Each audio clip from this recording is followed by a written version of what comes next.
Kalau saya boleh undur masa, ini adalah 3 benda pasal duit yang saya harap sangat yang saya tahu masa saya umur 22 tahun. Bukan bukan dah macam sekarang ni. Okey. Kalau korang baru mula kerja atau asyik rasa gaji tak pernah cukup, tolong berhenti scroll sekejap dan dengar ni. Okey, nombor satu, simpan duit dekat bank je sebenarnya buat korang makin miskin. Okey, ya, kalau korang tak salah dengar. Ramai ingat bila dah simpan duit dalam account saving tu dah cukup bagus. Tapi korang lupa satu musuh senyap, inflasi. RM100 5 tahun lepas tak sama nilai dengan RM100 hari ini. Okay, duit korang tengah cair kalau dibiarkan saja. So macam mana? Korang kena belajar melabur.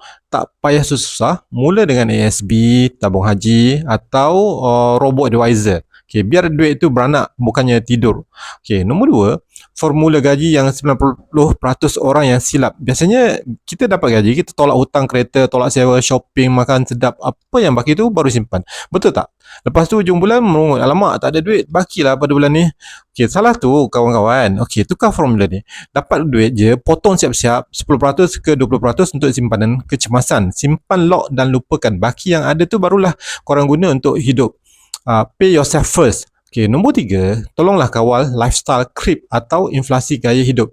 Okay, bila gaji naik 500, automatik selera pun naik 500. Dulu minum teh tarik, sekarang hari-hari kopi mahal. Dulu pakai Myvi lama, confirm rasa nak tukar Honda baru. Sekarang ni no Honda. Okay, jangan bunuh masa depan kewangan korang dengan upgrade gaya hidup terlalu awal. Okay, bina aset dulu, kumpul duit kecemasan, sekurang-kurangnya 6 bulan gaji. Okay, biar nampak sengkit sekarang, asalkan poket tebal, dari nampak kaya tapi hujung bulan makan Maggi tunggu gaji. Okay. Financial literacy ni tak diajar kat sekolah, tapi korang kena belajar sendiri. Save video ni sekarang supaya korang boleh tengok balik bila terbabas belanja, dan follow Findok untuk belajar urus duit dari zero sampai pandai, dan dapatkan buku Jangan Bayar Lebih dan Perniagaan Semudah ABC di Showcase. Okay, terima kasih. Assalamualaikum.